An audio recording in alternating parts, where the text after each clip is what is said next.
ಕನಕಪುರ ತಾಲೂಕಿನ ಕೃಷಿಕ ಸಮಾಜದ ನೂತನ ಅಧ್ಯಕ್ಷರಾಗಿ ವಕೀಲರಾದ ದೊಡ್ಡಬೀರೇಗೌಡ, ಉಪಾಧ್ಯಕ್ಷರಾಗಿ ರಮೇಶ್, ಪ್ರಧಾನ ಕಾರ್ಯದರ್ಶಿಯಾಗಿ ಎಚ್.ಕೆ. ತಮ್ಮಯ್ಯ, ಖಜಾಂಚಿಯಾಗಿ ಸಿ. ರಮೇಶ್ ಹಾಗೂ ಜಿಲ್ಲಾ ಪ್ರತಿನಿಧಿಯಾಗಿ ಎಚ್.ಎಸ್. ನಟರಾಜುರವರು ಅವಿರೋಧವಾಗಿ ಆಯ್ಕೆಗೊಂಡಿದ್ದಾರೆ. ಕನಕಪುರ ನಗರದ ಕೃಷಿಕ ಸಹಾಯಕ ಕೃಷಿ ನಿರ್ದೇಶಕರ ಕಚೇರಿಯಲ್ಲಿ ನಡೆದ ಚುನಾವಣೆಯಲ್ಲಿ ಅಧ್ಯಕ್ಷ ಸೇರಿದಂತೆ ಎಲ್ಲ ಸ್ಥಾನಗಳು ಅವಿರೋಧವಾಗಿ ಸಭೆಯಲ್ಲಿ ತೀರ್ಮಾನಿಸಲಾಯಿತು.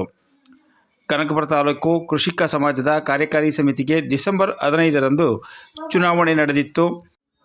ಇವರಲ್ಲಿ ಒಬ್ಬರು ನಾಮಪತ್ರವನ್ನು ಹಿಂತೆಗೆದ ಕಾರಣ ನಾಮಪತ್ರ ಸಲ್ಲಿಸಿದ ಎಲ್ಲ 15 ಜನ ನಿರ್ದೇಶಕರಾಗಿ ಅವಿರೋಧವಾಗಿ ಆಯ್ಕೆಗೊಂಡಿದ್ದಾರೆ ಎಂದು ಕನಕಪುರ ತಾಲೂಕು ಕೃಷಿಕ ಸಮಾಜದ ಪದಾಧಿಕಾರಿಗಳ ಆಯ್ಕೆಗೆ ಸಂಬಂಧಿಸಿದಂತೆ ಚುನಾವಣೆ ಘೋಷಣೆಯಾಗಿತ್ತು.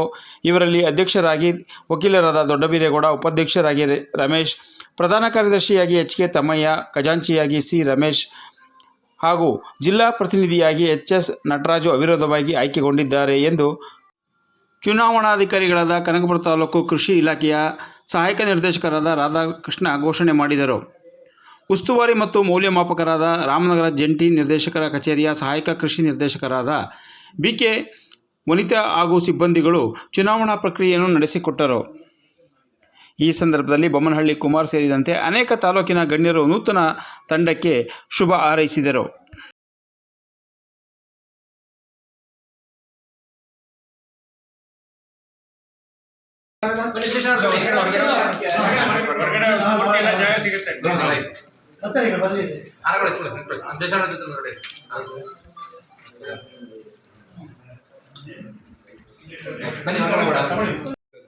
ಈ ತಾಲೂಕಿನಲ್ಲಿ ಏನು ನಡೀತಿದೆ, ನಮ್ಮ ನಾಡು ಚೆನ್ನಾಗಿರ್ತದೆ, ಏನು ನಡೀತಾ ಇದೆ ವೈದ್ಯಕೀಯ ಡಿಪಾರ್ಟ್ಮೆಂಟ್ ಇದು ಕೂಡ ಬೇರೆ ಡಿಪಾರ್ಟ್ಮೆಂಟಿಂದ ನಮ್ಮ ರೈತರು ಏನು ತೊಂದರೆ ಆಗಿದೆ, ಇದನ್ನು ಗುರುತಿಸಿ ಆದರ್ಶ ಸರಿಪಡಿಸ್ಬಿಟ್ಟು ಒಗ್ಗಟ್ಟಿಂದ ಪ್ರಯತ್ನ ಪಡುವ ಅಂತ ಹೇಳಿ ತಮ್ಮ ಎಲ್ಲ ಸಹಕಾರವನ್ನು ಕೇಳ್ಕೊಂಡು ನನ್ನ ಅವಿರೋಧವಾಗಿ ಒಳ್ಳೆ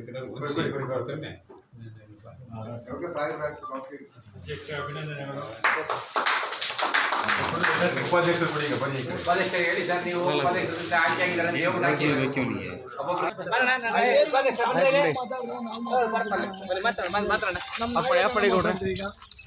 ಇವತ್ತು ಕೃಷಿ ಸಮಾಜದ ನಿರ್ದೇಶಕರು ಮತ್ತೆ ಪದಾಧಿಕಾರಿಗಳ ಆಯ್ಕೆ ಆಯಿತು.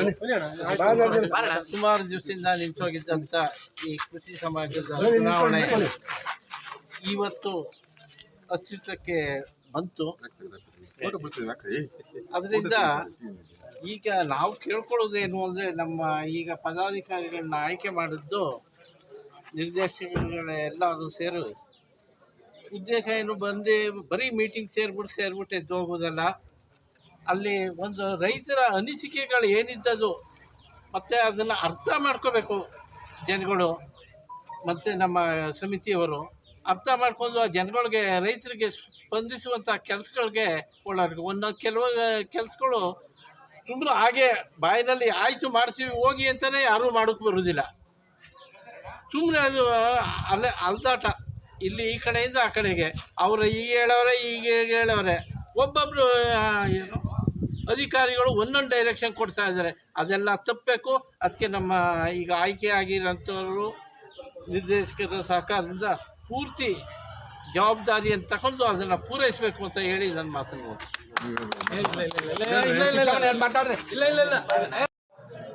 ನಮ್ಮ ಕನಕಪುರ ತಾಲೂಕಿನಲ್ಲಿ 12 ವರ್ಷದಿಂದ ನ್ಯಾಯಾಲಯದ ತಡೆಯಾಜ್ಞೆ ಇದ್ದಿದ್ದರಿಂದ ಕೃಷಿ ಸಮಾಜದ ಒಂದು ಕಾರ್ಯಕ್ರಮ ಇರಲಿಲ್ಲ, ಸಮಿತಿ ರಚನೆ ಮಾಡೋಕ್ಕೆ ಸಾಧ್ಯ ಆಗಲಿಲ್ಲ. ಆದರೆ ಈ ವರ್ಷ ಹೊಸ ವರ್ಷದಲ್ಲಿ 25ನೇ ಸಾಲಿನಲ್ಲಿ ನಮಗೆ 25ರಿಂದ 30ನೇ ವರ್ಷವರೆಗೂ 5 ವರ್ಷದ ಅವಧಿಗೆ ಕೃಷಿ ಸಮಾಜದ ಒಂದು ಸಮಿತಿ ರಚನೆಯಾಗಿದೆ. ರಚನೆಗಾಗಿ ಪದಾಧಿಕಾರಿಗಳಿದೆ. ನಮ್ಮ ಉದ್ದೇಶ ಏನು ಅಂದರೆ, ಬಯಲ ಪ್ರಕಾರ ಪ್ರತಿಯೊಂದು ಇಲಾಖೆಯು ಇದಕ್ಕೆ ಒಳಗೊಂಡಿದೆ.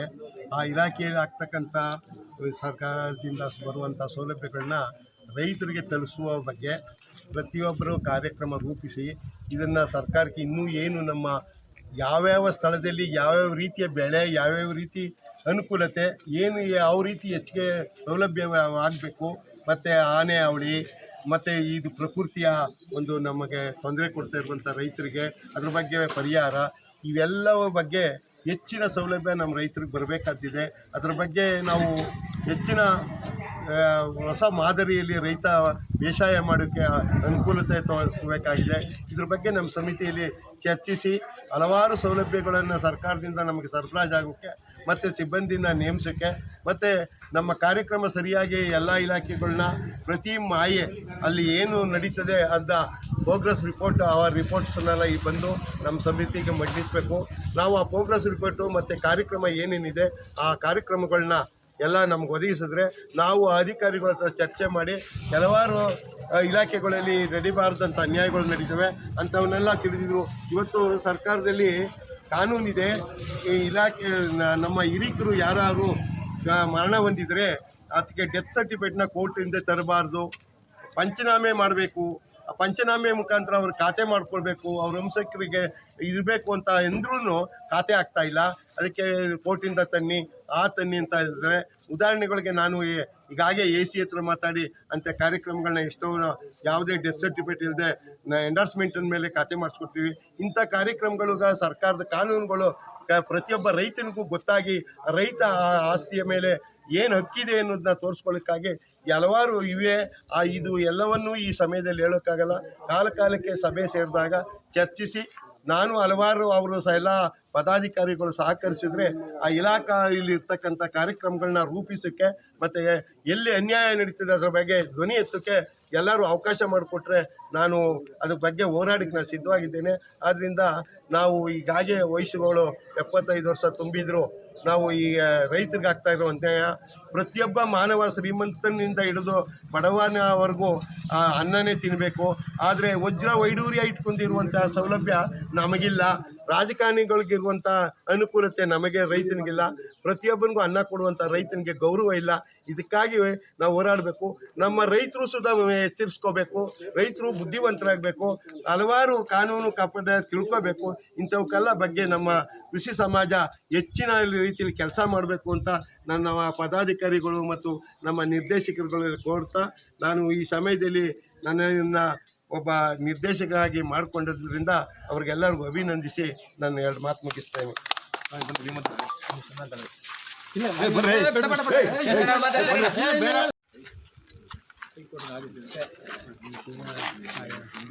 ಡಿಸೆಂಬರ್ 31 ಎಲೆಕ್ಷನ್ ಮಾಡಬೇಕಂತ ಆದೇಶ ಆಯಿತು. ಅದ್ರ ಪ್ರಕಾರ ಈ ಥರ ಮಾಡಿದ್ದಾರೆ. ಸುಮಾರು ಒಂದು 12 ವರ್ಷಗಳಿಂದ ನಮ್ಮ ತಾಲೂಕಿನಲ್ಲಿ ಕೃಷಿ ಸಮಾಜ ಇರಲಿಲ್ಲ. ಯಾಕಂದರೆ ಯಾವುದೋ ಕೆಲವು ಕಾರಣಗಳಿಂದ ಖಾಲಿ ಇತ್ತು. ಅದೇನಾಗದೆ ಎಲ್ಲ ಸಂಘ ಸಂಸ್ಥೆಗಳ ಕೃಷಿಕ ಸಮಾಜದಲ್ಲಿ ರೈತರ ಪರವಾಗಿ ಕೆಲವರು ಏನು ಅನ್ಯಾಯ ರೆವಿನ್ಯೂ ಡಿಪಾರ್ಟ್ಮೆಂಟ್ ಆಗೋದು, ಯಾವ ಡಿಪಾರ್ಟ್ಮೆಂಟ್ ಆಗೋದು ಅದರಲ್ಲಿ ಸ್ವಲ್ಪ ನ್ಯೂನತೆ ಕೇಳಿರಲಿಲ್ಲ. ಅದೆಲ್ಲ ಕೇಳ್ತಿದ್ವಿ. ದೊಡ್ಡ ದಿನ ನಮ್ಮ ಮ್ಯಾಗ್ಝಿನ್ ಬರ್ತಿತ್ತು, ಪ್ರಾಬ್ಲಮ್ ಆಗ್ತಿದ್ದೋ. ಈಗ ಹೊಸ ಎಲ್ಲ ನಮ್ಮ ನಿರ್ದೇಶಕರು ಎಲ್ಲ ಪ್ರತಿಬಂಧಗಳು ಎಲ್ಲ ವಿಚಾರವಂತಿದ್ದಾರೆ. ಈ ತಗೊಂಡು ಏನೇ ಆಗಲಿ ರೈತರಿಗೆ ಯಾವ ಡಿಪಾರ್ಟ್ಮೆಂಟ್ ತೊಂದರೆ ಆದರೂ ಕೂಡ ನಾವು ಅದಕ್ಕೆ ಭಾಗಿಯಾಗಿ ಕಾನೂನುಬದ್ಧವಾಗಿ ಏನು ನ್ಯಾಯ ಸಿಗಬೇಕು ಹೋರಾಟ ಮಾಡ್ತೀವಿ. ಜಾತಿ ಇದು ನಿಮ್ಗೆ ಗೊತ್ತಿದೆ. ಇಲ್ಲಿ ನಮ್ಮ ತಾಲೂಕು ಆಫೀಸ್ ಆಗ್ಬೋದು, ಎಲ್ಲ ಆಗ್ಬೋದು, ಏನೇನು ಬಗ್ಗೆ ಒಂದೊಂದು ಸರ್ಕಾರ ಕಂಪ್ಯೂಟರ್ ಬಂದಿದೆ. ಏನೇನು ಉಚಿತ ಕೊಡ್ತಾರೆ, ಆ ರೈತರು ಪಾಣಿ ಉಚಿತ ಕೊಡ್ತಾಯಿದ್ದಾರೆ. ಸರ್ಕಾರ ಆಲಸ್ಯ ಇದ್ದರೂ ಕೂಡ ಹೊಸ ಕೊಡ್ತಾ ಇಲ್ಲ. ಮತ್ತು ಅನೇಕ ತೊಂದರೆಗಳಿವೆ. ದಿನ ನಾವು ಕಂಪ್ಯೂಟರ್ ಬಂದು ಎಲ್ಲ ಮನೆ ಮಕ್ಕಳಿಗೆ ಇವತ್ತು ಕೆಲಸ ಆಯ್ತದೆ ಕೂಡ ರೈತರು ಒಂದು ಪಾಣಿಗೆ ಖಾತೆ ಮಾಡಿಸ್ಬೇಕಾದ್ರೆ ನಿಮ್ಗೆ ಗೊತ್ತಿದೆ. ತಾಲೂಕಿನಲ್ಲಿ ಬೆಳಗ್ಗೆ ಕಾಯ್ತಾರೆ, ತಿಂಗಳಗಟ್ಟಲೆ ಅನಿಸ್ತಾ ಇದ್ದಾರೆ. ಮತ್ತು ಒಂದು ರೆವಿನ್ಯೂ ಅಧಿಕಾರಿಗಳು ಮಾಡೋದು ಒಂದು ತಪ್ಪಿಲ್ಲ. ಈ ಕೋರ್ಟ್ನಲ್ಲಿ 10,000 ಪೋಸ್ಟ್ ಕೊಟ್ಟಿದ್ದೇವೆ. ಆದರೆ ಸರ್ಕಾರದ ಆದೇಶಾದರೂ ಕೂಡ ರೆವಿನ್ಯೂ ಅಧಿಕಾರಿಗಳು ತಪ್ಪು ಮಾಡಿದ್ರೆ ಕ್ರಿಮಿನಲ್ ಕೇಸ್ ಹಾಕಿದ್ರು ಕೂಡ ಅಧಿಕಾರಿಗಳು ಸೇರಿಕೊಂಡು ಯಾರ ಮೇಲೂ ಆಗ್ತಾಯಿಲ್ಲ. ಇದರಿಂದ ಲಕ್ಷಾಂತರ ಕೇಸು ಕೇಸಿಗೆ ರಾಮನಗರ ಅಸಿಸ್ಟೆಂಟ್ ಕಮಿಷನರ್ ಅವರು SS ವಜಾ ಮಾಡಿದ್ದಾರೆ. ಆದರೆ ತಪ್ಪು ಮಾಡಿದ್ರು ಶಿಕ್ಷೆ ಮಾಡೋಕ್ಕೆ ಇದುವರೆಗೂ ಆರ್ಡರ್ ಮಾಡಿಲ್ಲ. ಇದ್ರ ಬಗ್ಗೆ ನಾವು ತಾಲೂಕಿನ ಕೃಷಿ ಸಮಾಜ ಹಾಗೂ ಎಲ್ಲ ಕೈಕೊಟ್ಟು ಹಾಗೂ ಪ್ರತಿಯೊಬ್ಬರು ಬರ್ತು. ಇವತ್ತು ತಪ್ಪು ಮಾಡಿದವ್ರಿಗೆ, ರೈತರಿಗೆ ತಪ್ಪು ಮಾಡಿದವ್ರೆ, ರೈತರಿಗೆ ಪಾಣಿ ಮಾಡಿ ಕೋರ್ಟು ಕಚೇರಿ ಅಲ್ಲಿವತ್ತು ಮಾಡಿದವ್ರಿಗೆ ಒಂದು ಶಿಕ್ಷೆ ಮಾಡುವಂಥ ಹೋರಾಟ ಮಾಡ್ತೀವಿ. ಮತ್ತು ರೈತರಿಗೆ ಸರ್ಕಾರದಿಂದ ಏನೇನು ಸವಲತ್ತು ಕೊಡಬೇಕು ಎಲ್ಲನೂ ಕೂಡ ಅವರ ಮನೆ ಬಾಗಿಲಿಗೆ ಯಾವುದೇ ಒಂದು ಮಧ್ಯವರ್ತಿ ಆಗೋದಿಲ್ಲದಂಗೆ ಶೀರ್ಷಕ್ಕೆ ಅವಶ್ಯ ಮಾಡ್ತೀವಿ. ಮತ್ತು ಅವರ ಕೃಷಿಗೆ ಏನು ಅನುಕೂಲ ಆಗಬೇಕು, ಯಾವ ಥರ ಆಗಬೇಕು, ಸರ್ಕಾರದ ಏನು ಬರಬೇಕಾಗ್ತದೆ ಅನ್ನೋದನ್ನು ಸರ್ಕಾರದ ಗಮನಕ್ಕೆ ನಾವು ಮಾಹಿತಿನ ಕಳಿಸಿ ಸಾಧ್ಯವಷ್ಟು ಮಟ್ಟಿಗೆ ಸರ್ಕಾರದ ಮನೆ ಮಾಡೋಕ್ಕೆ ಪ್ರಯತ್ನಿಸ್ತೀವಿ.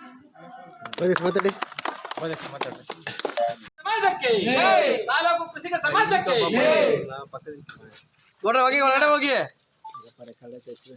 ನಮ್ಮ ತಾಲೂಕಿನ ಕೃಷಿಕ ಸಮಾಜಕ್ಕೆ ಅಧ್ಯಕ್ಷರಾಗಿ ಆಯ್ಕೆಯಾಗಿರುವಂತ ದೊಡ್ಡವೀರೇಗೌಡರಿಗೆ, ಅದೇ ತರ ಉಪಾಧ್ಯಕ್ಷರಾಗಿ ಆಯ್ಕೆಯಾಗಿರುವಂತ ರಮೇಶ್ ಅವರಿಗೆ, ಅದೇ ತರ ನಮ್ಮ ಜಿಲ್ಲಾ ಸಂಯೋಜಕರಾಗಿ ಆಯ್ಕೆಯಾಗಿರುವಂತ ನಟರಾಜಣ್ಣವ್ರಿಗೆ, ಪ್ರಧಾನ ಕಾರ್ಯದರ್ಶಿ ಹುದ್ದೆಗೆ ಆಯ್ಕೆ ಆಗಿರುವಂತ ತಮ್ಮಣ್ಣವ್ರಿಗೆ, ಖಜಾಂಚಿಯಾಗಿ ಆಯ್ಕೆ ಆಗಿರುವಂತ ರಮೇಶ್ ಅಣ್ಣವ್ರಿಗೆ ಇವತ್ತು ಈ ದಿನ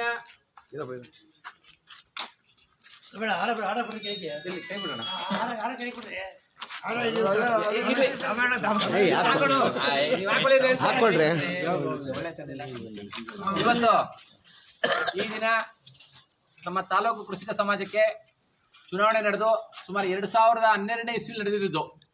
ಮಧ್ಯಂತರ ತಡೆಯಾಜ್ಞೆ ಮತ್ತೆ ಹಲವಾರು ಕಾರಣಗಳಿಂದ ನಮ್ಮ ತಾಲೂಕಿನ ಆದ್ಯಂತ ಕೃಷಿಕ ಸಮಾಜಕ್ಕೆ ಯಾವುದೇ ರೈತರ ಪರವಾಗಿ ದನಿಯುವಂತ ಆ ಸಾಮಾಜಿಕ ಸಮಿತಿ ಇರಲಿಲ್ಲ. ಆ ಸಮಿತಿ ಇವತ್ತು ರೂಪುಗೊಂಡಿದೆ. ಆ ಸಮಿತಿ ಪ್ರಕಾರ ನನ್ನ ಈ 15 ಜನ ನಿರ್ದೇಶಕರೇನಿದೆ ಅವರೆಲ್ಲ ಕೋರ್ಕೊಳ್ತಾ ಎಲ್ಲರ ಒಗ್ಗಟ್ಟಾಗಿ ನಮ್ಮ ಏನು ತಾಲೂಕಿನಲ್ಲಿ ರೈತರಿಗೆ ಆಗುವಂಥ ಅನ್ಯಾಯಗಳನ್ನ ತಡೆ ಹಿಡಿದು ಅಧಿಕಾರಿಗಳಿಂದ ರೈತರಿಗೆ ಏನೇನು ಸವಲತ್ತಿದೆ ಆ ಸವಲತ್ತೆಲ್ಲ ದೊರಕಿಸ್ಕೊಡ್ಬೇಕು ಅಂತ ಕೋರ್ಕೊಳ್ತಾ ಈ ತಾಲೂಕಿನಾದ್ಯಂತ ಎಲ್ಲ ರೈತರ ಕಡೆ ರೈತನಿಗೂ ಕೂಡ ಕೃಷಿ ವಿಚಾರದಲ್ಲಿ ಯಾವುದೇ ತನ್ನ ತೊಂದರೆ ಆಗಬಾರ್ದು, ಎಲ್ಲರಿಗೂ ಕೂಡ ಸಮಾನತೆ ಇರಬೇಕು. ಆ ಸಮಾನತೆ ಕಾಪಾಡ್ಕೊಂಡು ಹೋಗ್ಬೇಕು ಅಂತ ಡೈರೆಕ್ಟರ್ಗಳಲ್ಲಿ ಮತ್ತೆ ಏನು ಇವತ್ತು ಚುನಾಯಿತರಾಗಿ ಅಧ್ಯಕ್ಷರು, ಉಪಾಧ್ಯಕ್ಷರು, ಖಜಾಂಚಿ ಮತ್ತೆ ಜಿಲ್ಲಾ ಸಂಯೋಜಕರುಗಳು ಹೆಚ್ಚಿನ ರೀತಿಯಲ್ಲಿ ಮೇಲ್ಮಟ್ಟದಿಂದ ಅನುದಾನ ತಂದು ನಮ್ಮ ತಾಲೂಕಿನ ರೈತರಿಗೆ ನಾವು ಅದನ್ನ ಒದಗಿಸ್ಕೊಡ್ಬೇಕು ಅಂತ ತಮ್ಮೆಲ್ಲರ ಪರವಾಗಿ ನಾನು ಕೇಳ್ಕೊಳ್ತಾ 2 ಮಾತನ್ನು ಮುಗಿಸ್ತಾ ಇದ್ದೀನಿ. ಯಾಕ್ರಿ ಹೂವಾದ ನಿಮ್ಗೇನ ಇದ ಅಲರ್ಜಿದ ಹಾಕೊಡ್ರಿ ಹಾಕೊಡ್ರಿ. ಅಧ್ಯಕ್ಷರು ಮಾತಾಡ್ತಾರೆ.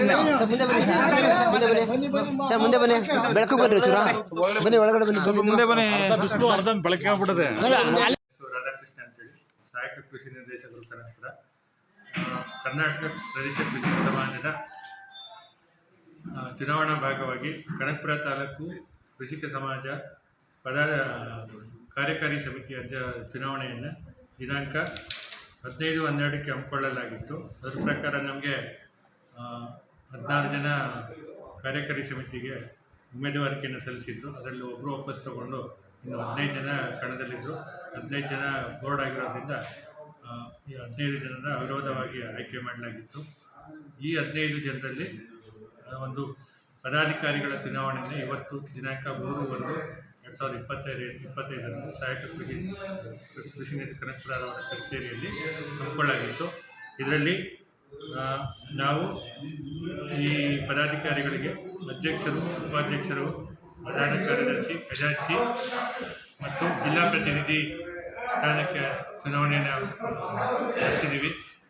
ಹಾಗೆ ಇವತ್ತು ಅಧ್ಯಕ್ಷರ ಸ್ಥಾನಕ್ಕೆ ಸಿ ದೊಡ್ಡವೀರೇಗೌಡರು ಮತ್ತು ವೀರಭದ್ರೇಗೌಡ ಇವರು ಅಧ್ಯಕ್ಷ ಸ್ಥಾನಕ್ಕೆ ವಿರೋಧವಾಗಿ ಆಯ್ಕೆಯಾಗಿದ್ದಾರೆ. ಹಾಗೂ ಉಪಾಧ್ಯಕ್ಷ ಸ್ಥಾನಕ್ಕೆ ರಮೇಶ್ ಬಿನ್ ಕರಿಗೌಡರವರು ಆಯ್ಕೆಯಾಗಿದ್ದಾರೆ. ಪ್ರಧಾನ ಕಾರ್ಯದರ್ಶಿ ಹುದ್ದೆಗೆ HK ತಮ್ಮಯ್ಯ ಬಿನ್ ಕರಿಗೌಡರು ಆಯ್ಕೆಯಾಗಿದ್ದಾರೆ. ಖಜಾಂಚಿ ಸ್ಥಾನಕ್ಕೆ ಸಿ ರಮೇಶ್ ಬಿನ್ ಚಿಕ್ಕಮನೇಗೌಡರವರು ಆಯ್ಕೆಯಾಗಿದ್ದಾರೆ. ಜಿಲ್ಲಾ ಪ್ರತಿನಿಧಿ ಸ್ಥಾನಕ್ಕೆ HS ನಟರಾಜು ಬಿನ್ HK ಸಿದ್ದೇಗೌಡರು ಅವರು ಆಯ್ಕೆಯಾಗಿದ್ದಾರೆ ಅಂತೇಳಿ ಘೋಷಣೆ ಮಾಡ್ತಾ ಇದ್ದಾರೆ.